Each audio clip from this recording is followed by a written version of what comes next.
Good evening, good morning, good afternoon, wherever you are listening from across the globe. It's time for Weekly to its Source. Welcome to each listener here on Joy Radio, your companion in Jesus. As we are listening in worship to Yeshua HaMashiach here in the background, yes, Jesus is Lord, sung by Majesty, with your host, Professor Aubrey Berger of Jesus Christ Reformation Ministration and Theological Seminary, or in short, JCR MTS, here from the studio of Joy Radio in Vaal-Oever, Vanderbijlpark, Gauteng, South Africa. Do you feel like the odd one out, wandering in the deserts, or feeling like you're just on a big ocean on your own? While everyone around you goes to places to worship, to praise our Heavenly Father, but you just don't feel that you are comfortable wherever you go. Come and visit JCR MTS, a calling for reformation, yes, at the Jesus Christ Reformation Ministration and Theological Seminary. We have every Sunday at 9 o'clock sermons at Vaal-Oever Vanderbijlpark, as well as other venues across the country. We also provide you with faith-based registered counselors, married officers. We provide funeral services, seminary training, cell groups, youth activities, and much more. So contact myself, Pastor Aubrey Berger, at 076 479 7517, or consult Jill at 074 689 6263. Pastor Peter Boyson at Brakpan 068 577 9817. Pastor Frikkie at KZN 079 261 1332. There's Pastor Barry in Primrose at 074 089 7849. And then we welcome to the JCR MTS family, Pastor Chris and his wife Eldine Boyson down there in PE. They can be contacted on 083 232 2442. There's no excuses anymore. Wherever you want us, you will find us.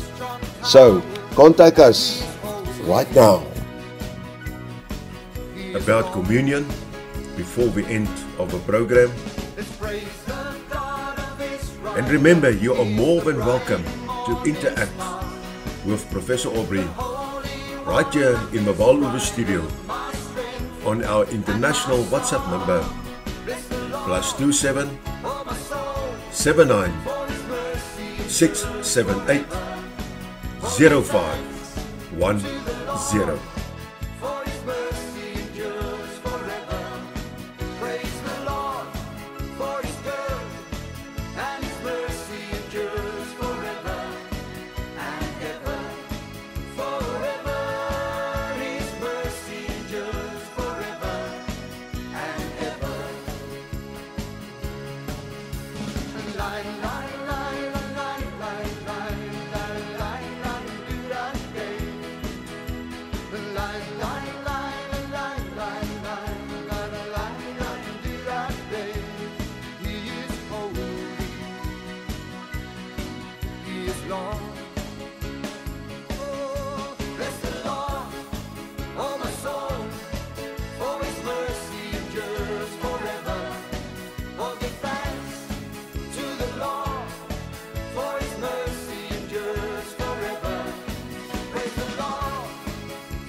Yes, indeed, Lord, thank you that we can sing along in praise and worship, and that we can sing that you will manifest yourself within our presence.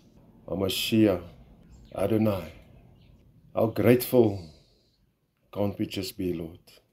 For us as humanity, who are usually most of the time ungrateful towards your gratefulness. Therefore, Father, I thank you, and I honor you and I bless you for the privilege for each and every one that you send it here this morning. Yes, Lord, the enemy wants to keep people away and weather what seems to be cold, seems to be wet, and tell us that, no, you need to stay inside, you should not go out, you should not go to a temple of the Lord to worship. It is useless, it is hopeless. But we know, Father, in you there's always hope.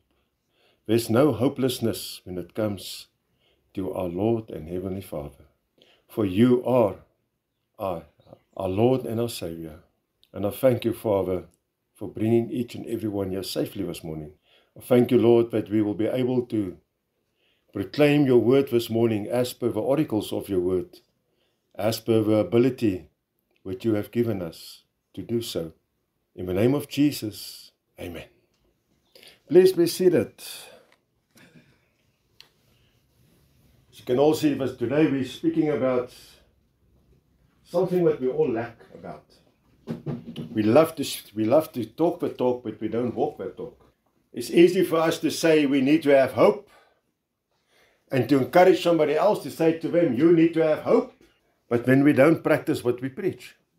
If somebody comes to you and they are down in the dumps, and they tell you, oh, I don't know which way to go anymore, and life is too hard, and this and that, we quickly, as God's children, to tell them, you should have hope, you mustn't give up hope. But deep inside, back at the ranch, we ourselves are not full of hope. We're also full of unhopelessness.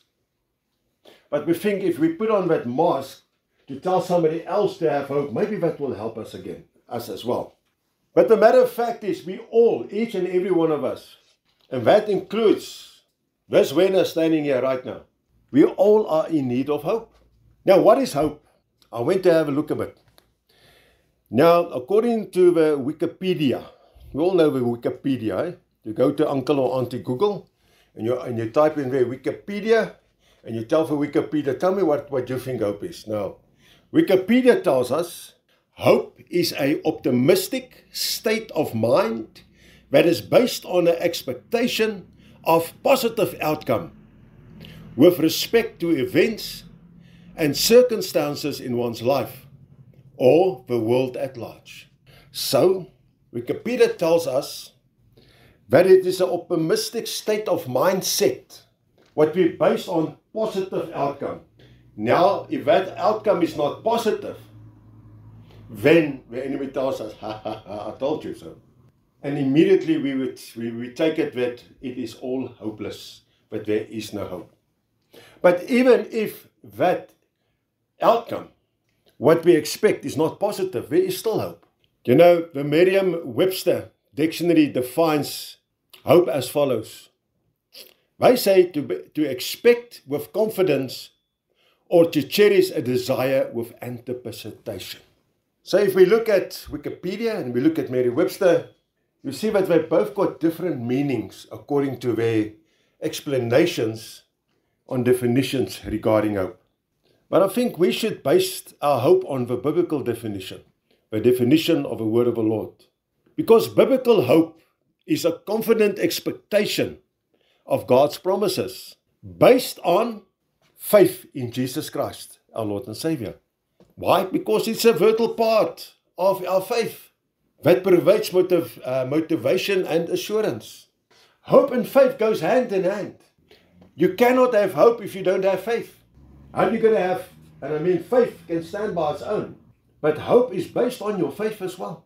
And you'll see as this month on this series of things that we are doing, that faith is actually the critical spill what everything turns around, as everything is in the word of the Lord.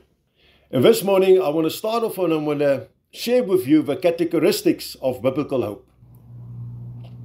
Now, biblical hope starts with trust, meaning it is based on trust in God's promises. Do you trust the promises God makes in His word for you? A lot of people don't. We don't. But if somebody who says, I am a prophet, comes to them and said, and so said the Lord, then we trust them that it's going to be so. God said, if you sow so much today, tomorrow you're going to receive so much. And we trust them. We have been trusted. And people give freely. Man. Tomorrow comes and tomorrow goes and nothing have happened to it. Nothing came to pass. Is that based on God's promises? No, it's not. Because we are too easy to believe humanity instead of consulting the Lord.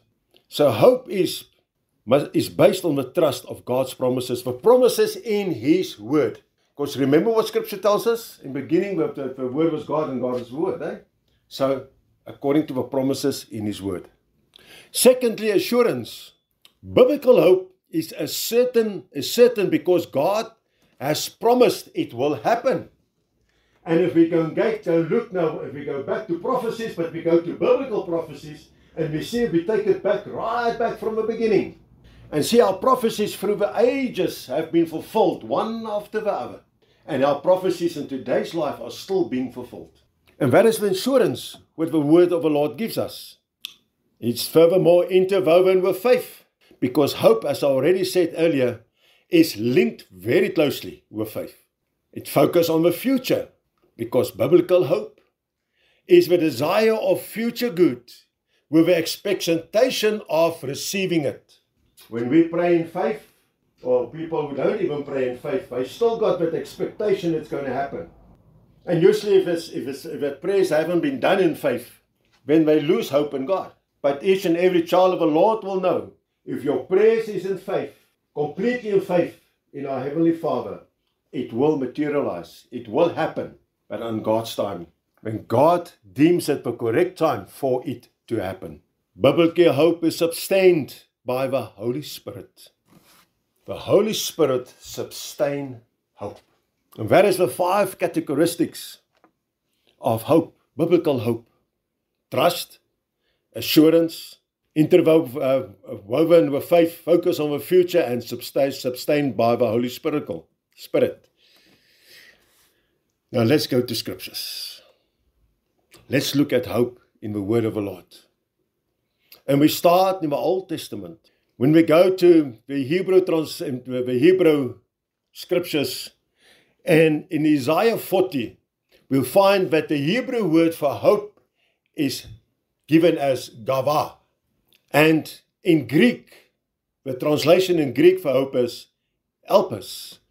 And both of these words means favorable and confident expectations.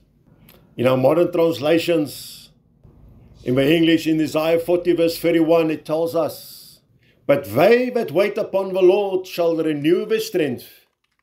They shall mount up the wings as eagles. They shall run and not be weary. And they shall walk and not faint. Maar die wat op die Here wag, kry nuwe krag. Maar hulle vaar op met vleuels soos die arende. Hulle hardloop en word nie moeg nie. Hulle wandel en word nie mat nie. Do we still really wait upon the Lord? In today's life, we all know today's life is so rush. Eh? Everything should have been done yesterday. It should have happened yesterday. Isaiah comes and he tells us, if we wait upon the Lord, He shall renew your strength. He shall mount you up on the wings of eagles. As an eagle, you will be able to run the race without getting tired, without getting weary. That is what this ayah tells us. It tells us furthermore, you will walk and you won't faint. You won't faint because God will carry you all the way. Isn't that what we should build our hope upon? Beloved, one thing we need to understand this morning quite clearly is that biblical hope is different from the world hope, from worldly hope. It's different. Because worldly hope is based on an unreliable person or situation. Unreliable. You see, when we look at Apostle Paul's writings, hope focuses on future blessings that believers receive by faith in Christ. Therefore, hope is an essential element of our spiritual lifeblood. And this has been stated in the book Hope in the age of anxiety. It's written there. And it's the best medicine for overcoming feelings of helplessness, alienation, and fear. Hope is an essential element of our spiritual lifeblood. Hoop is die essensiële element van ons geestelike lewensbloed. Not your physical blood, lifeblood, no, your spiritual lifeblood. Because our fight against Satan, the devil, is not, Scripture tells us, it's not against flesh and blood, eh? It's in the spiritual realm. And that's why hope is the essential element of your spiritual lifeblood. Jeremiah 29:11. God tells Jeremiah, tell my people of Israel, tell my children of today's life, in 2025, tell them the same thing today. God says, for I know the thoughts that I think towards you. I know the thoughts that I think towards you. Each and every one of you. Said the Lord, thoughts of peace and not of evil. We all know that the enemy's thoughts towards us is what? That's evil. That's all that he's interested in. His thoughts, he's thinking up all the devious schemes what he can think up every millisecond of every day against us. What he can tell his demonic forces to go imply into our lives. Not God. Lord said, my thoughts of you is of peace, to give you an expected end. Want ek weet watter gedagtes ek aangaande julle koester. Spreek die Here, gedagtes van vrede en nie van onheil nie, om julle 'n hoopvolle toekoms te gee. To give you a hopeful future. Well, I'm saying this morning, thank you Lord, I'm taking it. I want it. I'm taking it into my life. Thank you for making us aware of it. But beloveds, we need to understand one thing very clearly as well. Although our need for hope is reflected in the book of the Lord, in the Bible, it's there. But that same script, that same book, as some people call it the Holy Bible, other people call it the good book, other people call it the big book, I call it the Word of the Lord. So that's my favorite way of talking about it. It cautions us within that book against false hope. It cautions us. And when we look at Psalm 146 verse 3. Put not your trust in princesses, nor in the Son of Man, in whom there is no help. Vertrou nie op prinse, op die menskind, by wie geen heil is nie. Now many of people read this part, nor in the Son of Man, they think, oh, that must be Jesus. No. That is humanity.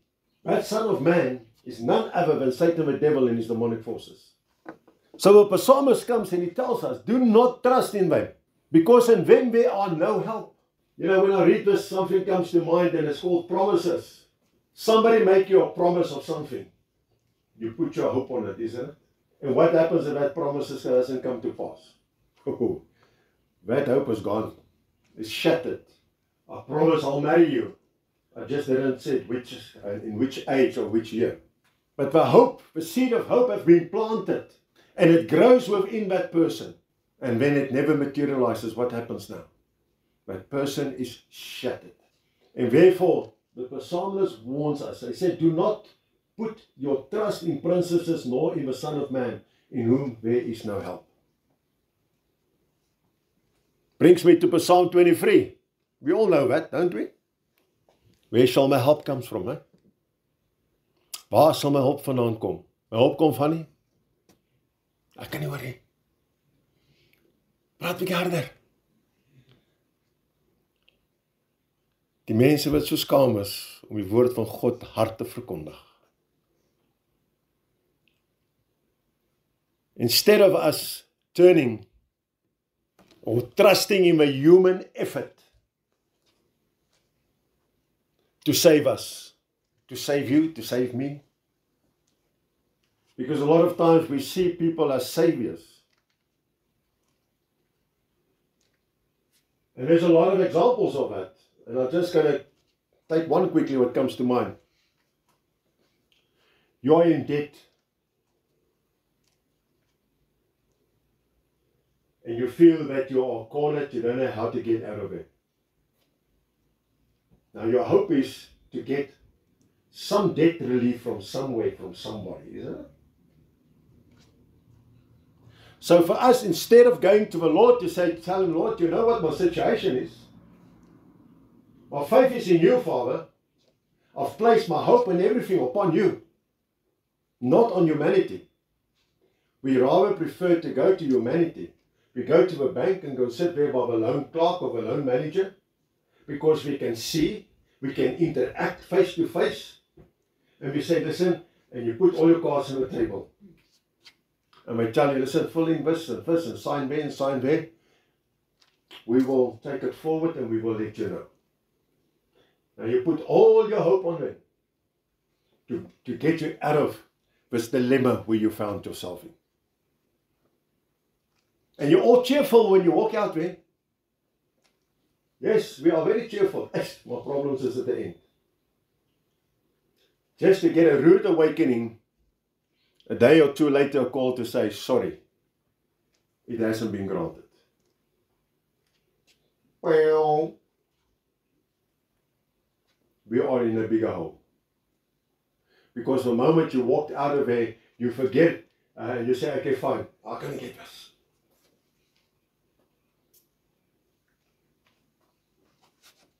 But you know what? God has never ever disappointed anybody who went to him first and asked him.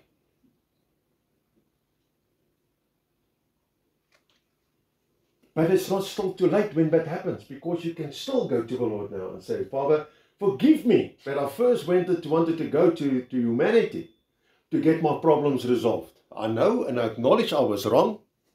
Forgive me, Father, but now I beg you to help me. And God will sort it for you. When the time, in his time, he will do that.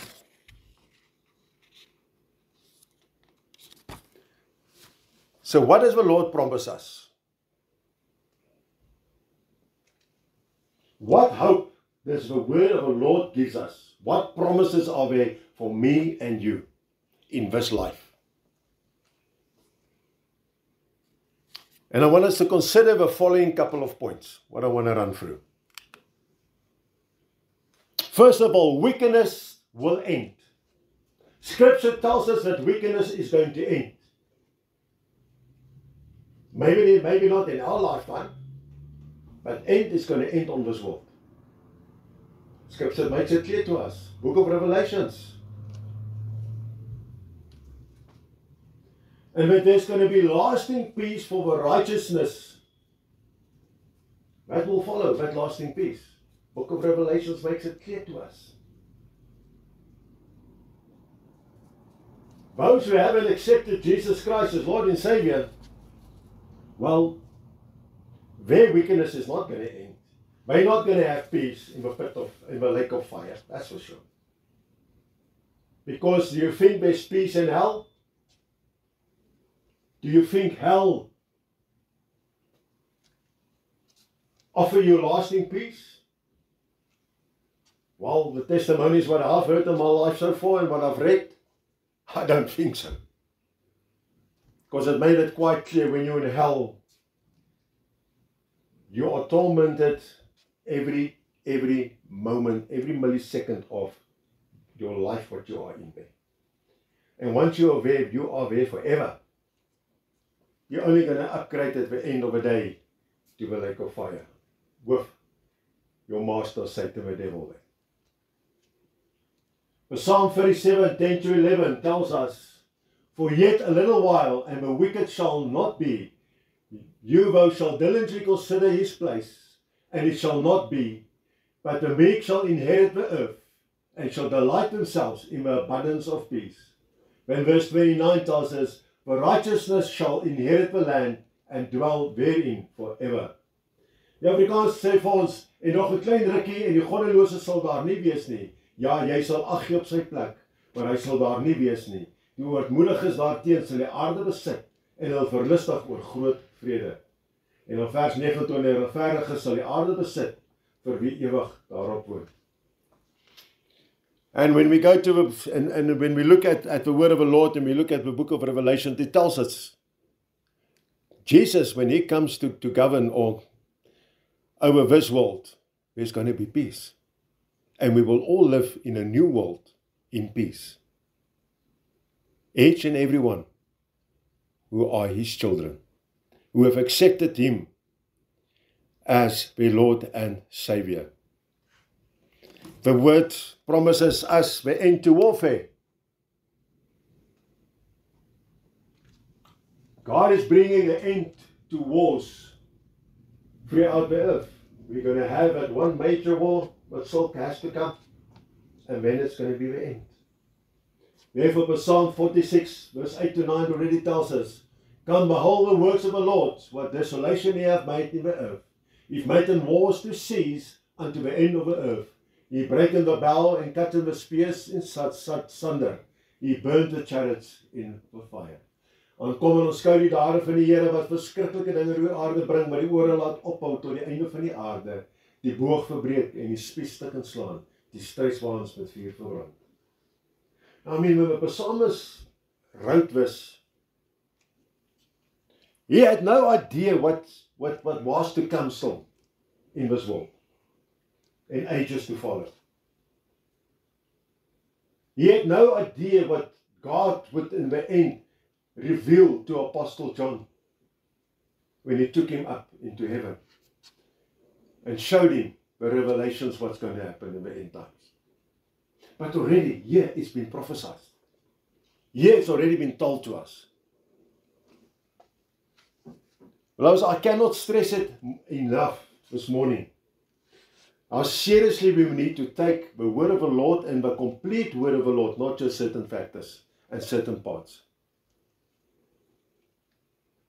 Because something what maybe does not make sense to you in the Old Testament, you will find that the answers to those questions you got is further on in the Word, as far as up to the end of the New Testament.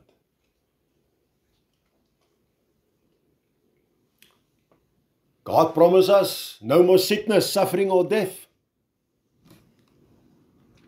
Wow, I can't wait for that. Just think how nice it will be that there is no more sickness.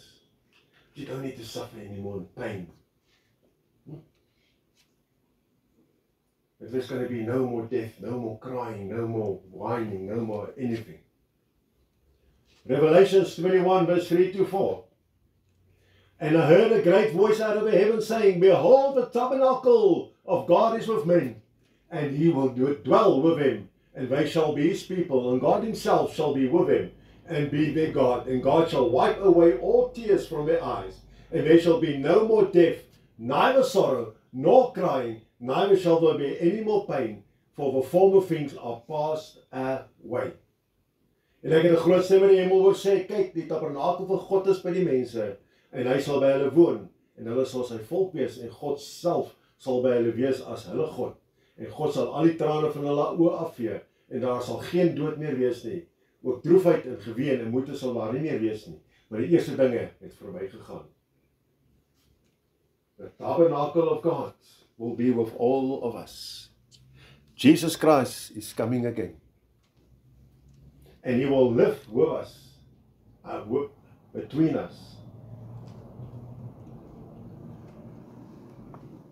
I believe firmly in my heart that I rather would take the sufferings of this world right now, so that I can have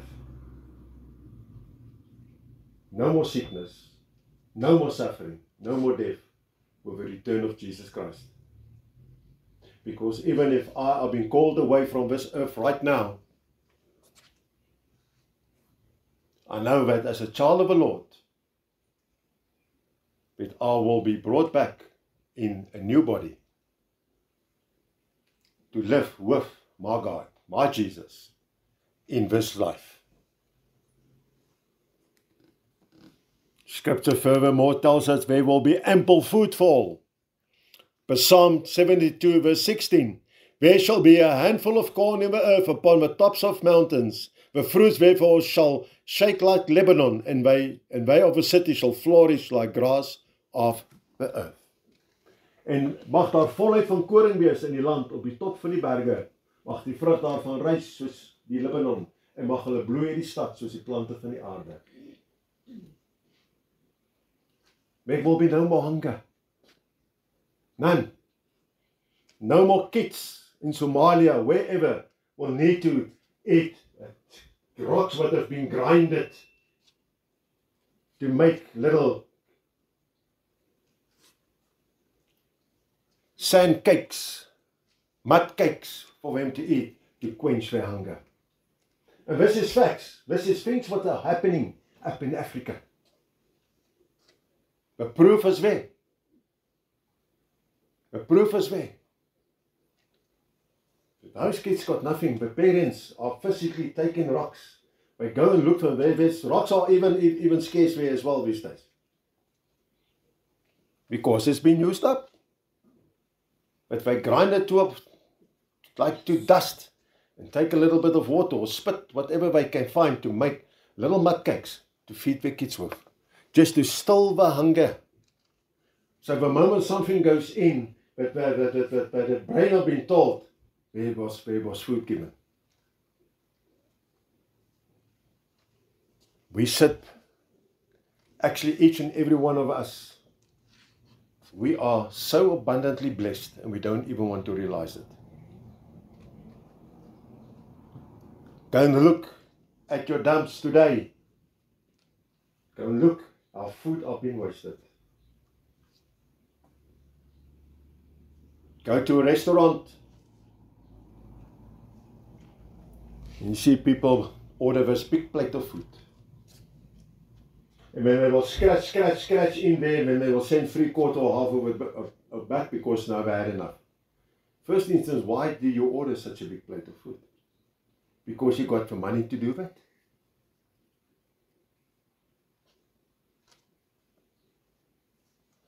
I don't want to go there because I will carry on the holiday about this. We should be grateful what God has given us and we should not waste it. And therefore God promises the day is going to come that there will be ample for each and every one of his children. Nobody will go hungry again. Nobody. God promised us a just rulership by a one world government. And this is not the world government that everybody is waiting for now. And we know that the book of Revelation also talking about the one world government. There's one who's going to bring everybody together and is going to bring this peace treaty. And then halfway in this peace treaty, he's going to bugger up everything. And everything is going to go high wire. No. This one we're talking about is the kingdom of Jesus Christ, our Lord and Savior. That is the one what we're waiting for. Daniel 7:14 tells us, and there was given him domination and glory and a kingdom that all people, nations and languages should serve him. His domination is an everlasting domination which shall not pass away, and his kingdom that which shall not be destroyed. En aan hom is gegee heerskappy en eer en koningskap, en alle volke en nasies en tale het hom vereer. Sy heerskappy is 'n ewige heerskappy wat nie sal vergaan nie, en die koninkryk een wat nie vernietig sal word nie. God's kingdom cannot be destroyed. God's kingdom cannot pass away. And that is coming. That is a fact. Because the book of the Lord, his scriptures, his word is telling it for us. And we can put our faith and our hope into that. Because that is how it shall be. It's not a maybe this. It's going to be. Scriptures makes it clear. And already Daniel prophesied it. And if you don't know your scriptures and you have only read this part in the book of Daniel, we'll think, okay, but that was in Daniel's time. So maybe there came a king who fulfilled this. No, not at all.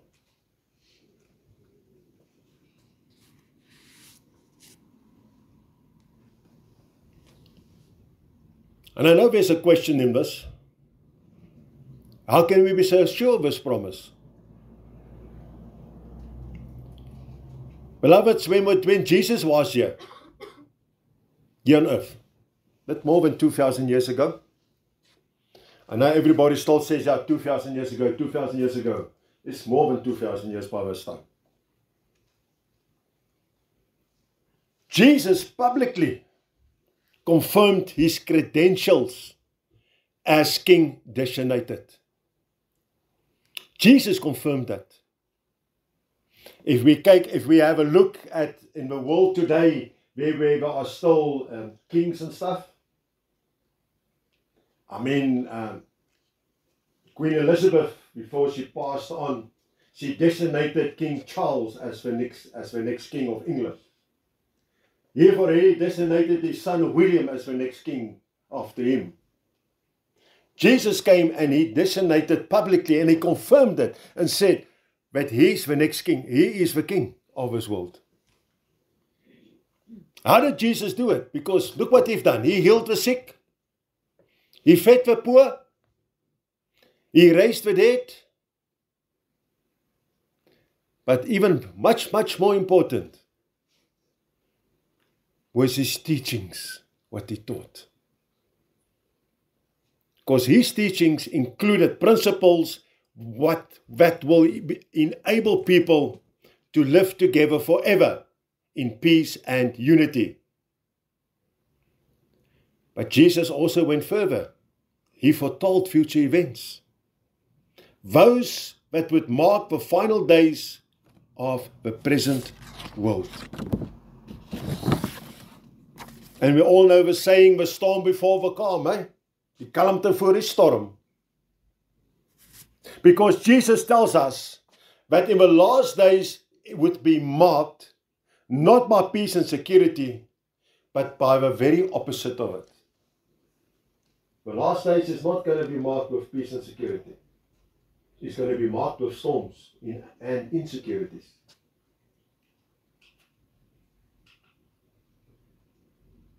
And as I said, heal the sick, fed the poor, raise the dead. His teachings foretold the future events.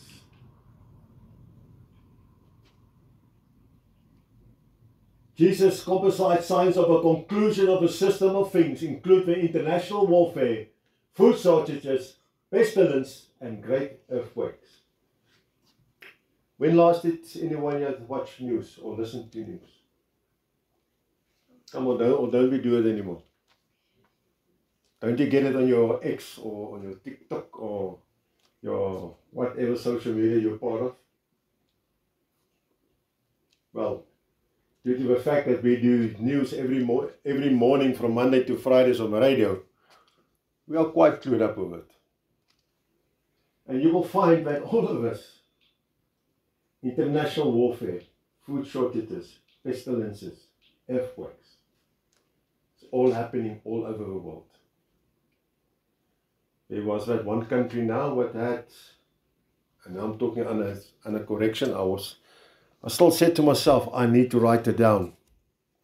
But they had in, I think, a week and a half, they had something like 85 earthquakes.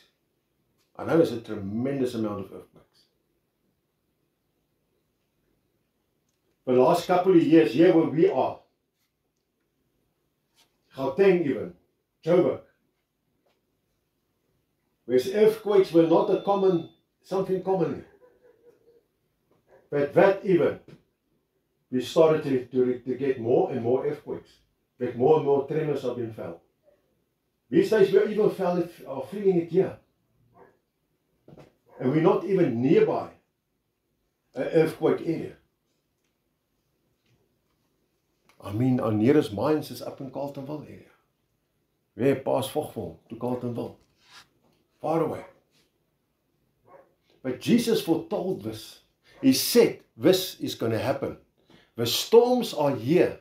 It's not coming, it's already here in our presence. Before the calm. The storms are here. Matthew 24:3, and as he sat upon the Mount of Olives, the disciples came up to him privately, saying, Tell us, when shall these things be? And what shall the signs of our coming and of the end of the world? See, the disciples went in private to Jesus and they asked him these questions. Hulle het nog gevra. En toe op die Olyfberg gaan sit het, kom die disciples alleen na hom en sê, vertel ons wanneer sal hierdie dinge wees? En wat is die teken van die koms en van die voleinde van die wêreld? And Jesus told them, he said to them, we look at Luke 21. Let's go first to Luke 24:7. And Jesus said, for the nations shall rise against nation, and kingdom against kingdom. And there shall be famines and pestilence and earthquakes and diverse places.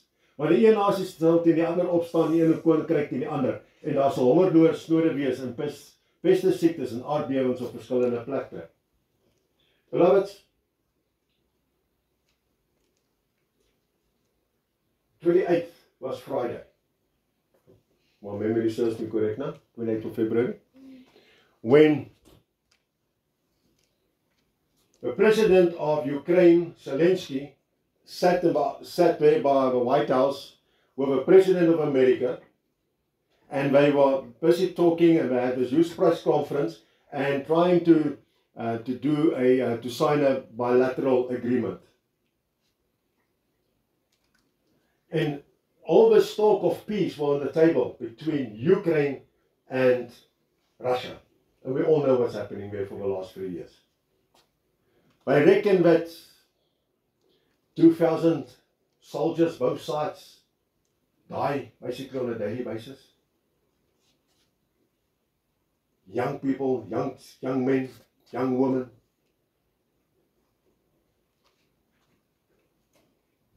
But in the end of the day, nothing was signed. Not that bilateral agreement what they were supposed to be for, because Zelensky wanted his way. He wanted to dictate how things should be before he goes to a table for peace. Does it sound familiar, what Jesus says here? And in those discussions, I've listened to it yesterday, it was said by America that we're trying to avert, we're trying to stop a third world war. Because this is what it boils down to at the end of the day. Countries are already busy taking sides. Now, if I see what's going on in this world, and that's why I'm mentioning it, and I look at this word, at this verse, what Jesus said. When he said, nations shall rise against nations, and kingdoms against kingdom. And that is exactly what is happening. If we look, there's earthquakes all over, there is pestilence all over. It's there. There's now even, that last week they came out and said there's apparently a new bird flu variant, but already hit Europe. It's there. So how long do you think it's going to take before it gets to South Africa? And what's going to be the impact on that? How many chickens going to be slaughtered? How many geese? How many this? How many that? Flock of feathers.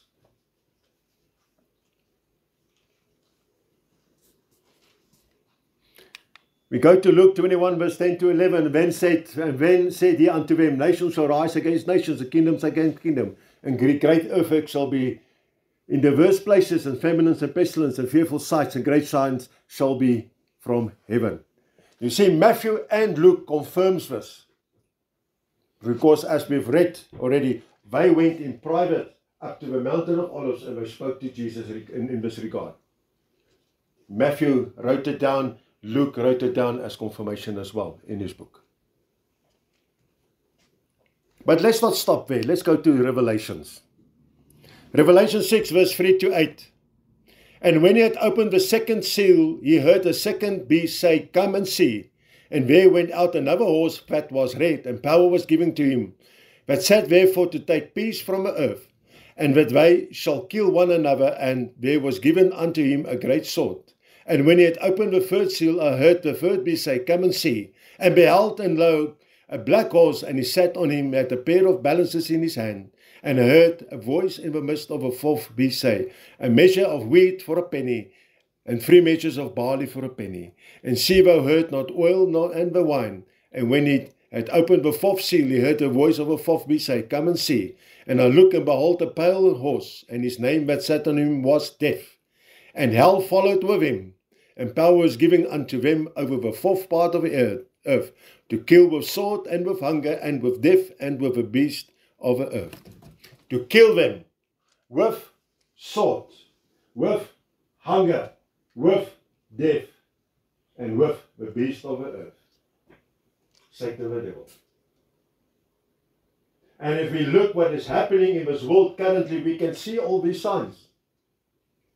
But should we as God's children now say, okay, right, everything is hopeless. Let's go look for a place to hide.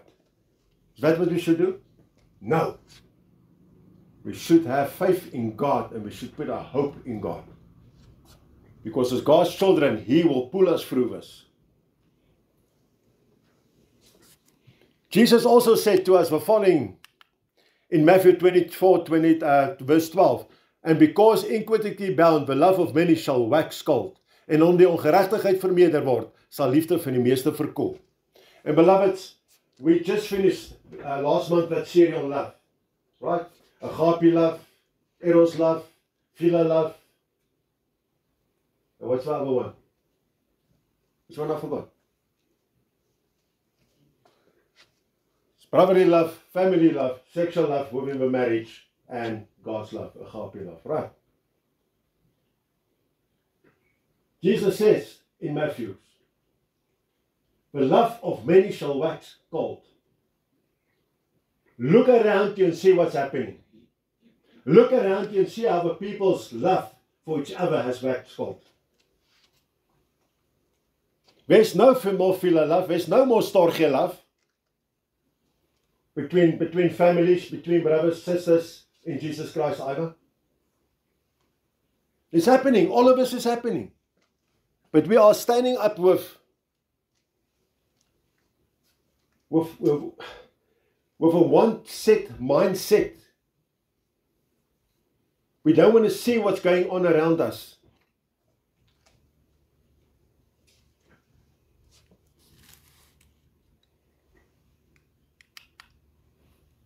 You know, with this coldness, but it's so evident in many ways. That's why we read in 2 Timothy 3 verse 1 to 5 or following. This know also that in the last days perilous time shall come. For men shall be lovers of their own selves, covetous, boasters, proud, blasphemous, disobedient to parents, unfaithful, unholy, without natural affection, truce breakers, false accusers, incontinent, fierce, despisers of those that are good, traitors, heady, high-minded, lovers of pleasure more than lovers of God, having a form of godliness, but denying the power thereof. From such turn away. It's a mouthful, this, but I hope you make a note. 2 Timothy 3:1-5, and go and read this again. God says, if you are in or part of people, a group of people of this, turn away from them, break loose. They're going to take you, suck you in to that. They're going to steal your joy in Jesus Christ, believe me. They're going to break you down back into the pit of Satan the devil. The time has come that we as God's children need to make choices in our lives. Make decisions to say, either we place our faith and hope in God, or we say, sorry, I'll go back to this. As what it has been predicted.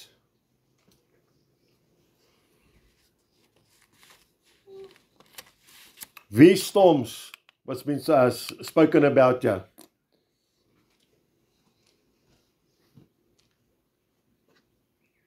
But Jesus comes and includes the following assurances in His prophecy about the last days.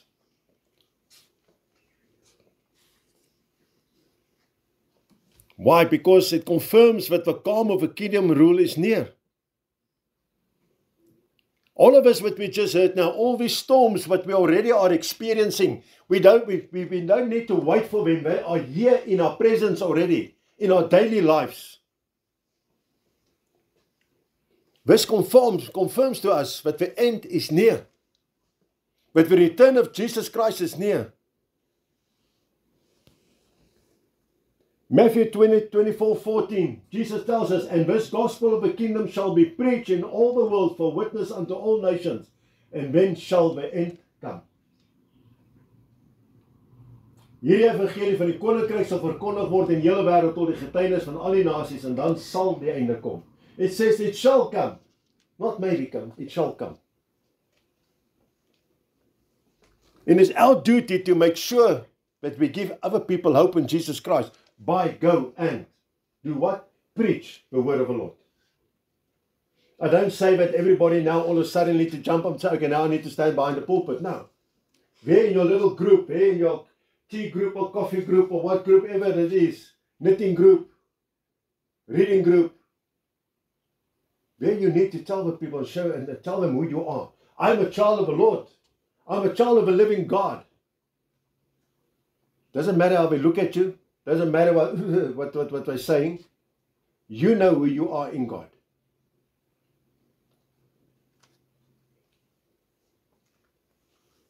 We have found our hope in Him. Don't you think it's time for us to give something back? To tell other people as well that they can have hope in the Lord?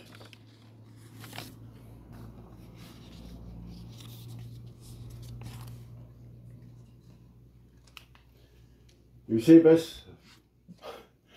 Verse in Matthew 24.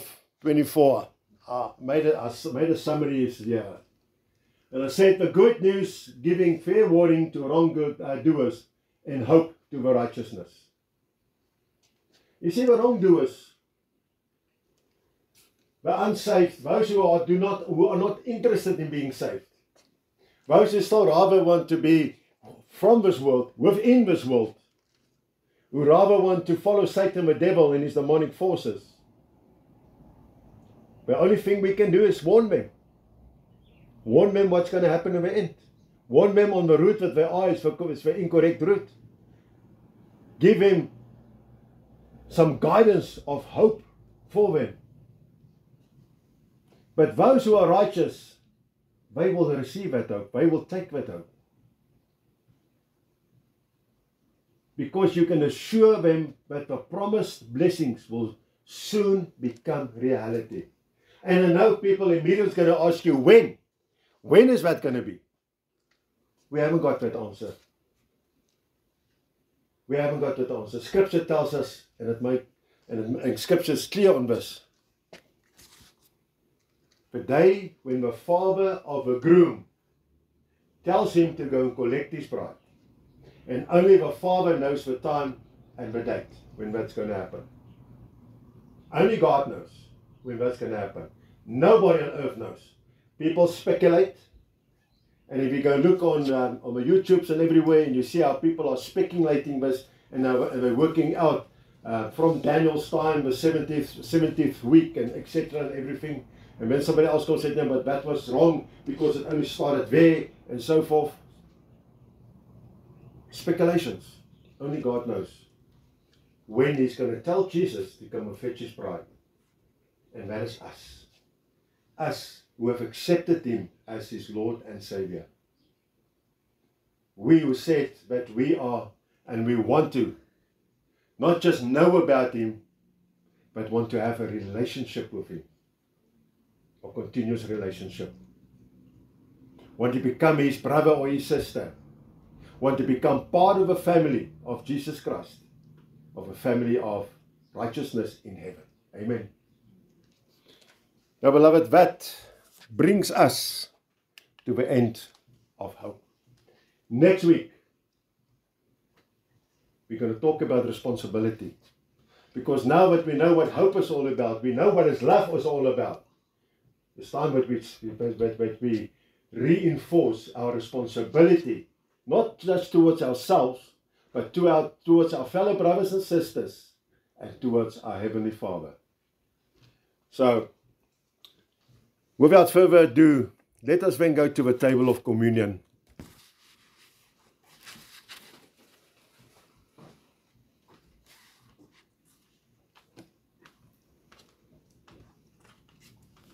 Because the table of communion, you know, is for me, it also symbolizes hope for me.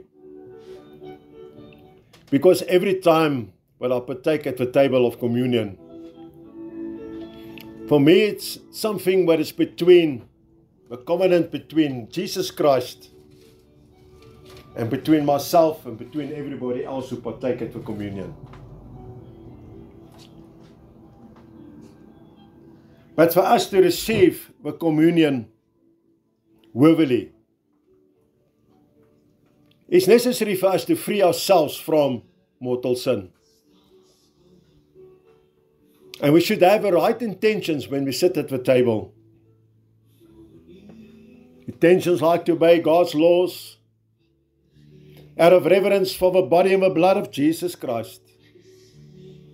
And therefore I cannot continue if I do not make you all aware again of 1 Corinthians 11, 26 to 29. But tells us, for as often as we eat of his bread and drink of his cup, it shows us the death of Jesus Christ until he shall come. And when we eat of his bread and drink of his cup unworthily, but we then will be guilty of the body and the blood of Jesus Christ, our Lord and Savior. Therefore, we need to examine ourselves each and every time before we partake at the table of communion. Because if we do this in an unworthily manner, then we're going to bring and drink and eat domination over ourselves by not discerning the body of Jesus Christ. Beloveds, the bread that we break this morning symbolize the community with the body of Jesus. When you take this bread to eat it, think about it in faith. But this little piece of bread symbolizes the broken body of Jesus Christ. That body that was broken for the total realization of your sins. And thereafter, when you take up your little cup of covenant, what symbolizes the community with the blood of Jesus, when you take it to drink it, think about it in faith. Believe that this symbolizes the precious blood of Jesus.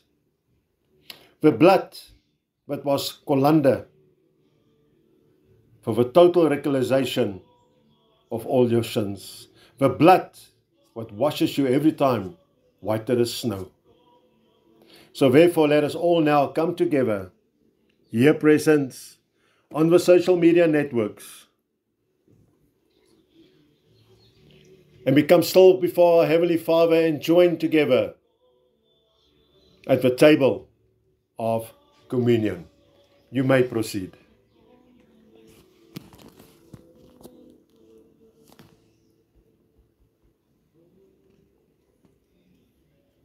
While we all are quiet in the presence of the Lord, let us pray. Lord and Heavenly Father, we come to you at this moment, Lord, out of a heart of pureness, rather out of a heart of need of love and acceptance. Father, as myself, I believe each and everyone comes to you now and confessed and has already confessed the sins before you. Therefore, Lord, on the authority of your word, I command the demonic spirits who are now listening to my voice, and everyone who are listening to my voice who is prevented by Satan, the devil, and these demonic spirits to set up healthy boundaries, to go away immediately. Therefore, I stand up against the plans of Satan, the devil, and his demonic powers. That where they were instructed to destroy, to steal, to devour. I declare that all ties and legal contracts are now removed and destroyed. Let all binds and shackles have been broken. That everything dies off right now and will have no further effect. And that healthy boundaries has been restored once again. In the name of Jesus Christ. Lord, I put my trust and hope in you And I will not fear what the people under the influence of Satan the devil or his demonic powers are to myself, my family, or any one of your children. By the authority of your word, Father, I bless and declare life on each and over each and every one who are listening to my voice right now. I furthermore express in faith through Jesus Christ, our Redeemer and Savior, that life and light has now been spoken about each and everyone's health, their marriages, their engagements, personal relationships, their financial circumstances, their business enterprises, their places of employment where you have placed them, Lord, their personal spiritual well-being, and their spiritual domestic household well-being. Beloved brothers and sisters, the word of the Lord declares that He wants to bless us. He wants to protect each of every one of us. And Father, we thank you therefore. Therefore, on the authority of your word, Lord, I now declare the following. Beloveds, our Lord and Heavenly Father makes His face shine upon each and every one. He is gracious unto you. The Father lift up His countenance and He gives you peace. I now come and I place and I put the name of our Heavenly Father, the Trinity, Father, Son, and Holy Spirit, upon each child of our Heavenly Father, so that you herefore receive the blessings of our Lord and Savior. I pray this, I speak this, I declare this, in the name of Christ Jesus, my Lord and Savior. Amen. Right, let's play out with our last song about hope. And before we go, just for those who are tuned in, please share the videos, like it, subscribe, do all the necessary things what everybody tells you to do it when you watch it. I don't know that little rhyme yet. I'll still get to there one day. But yeah, next week, it's going to be an interesting one on responsibilities. So yeah, thank you.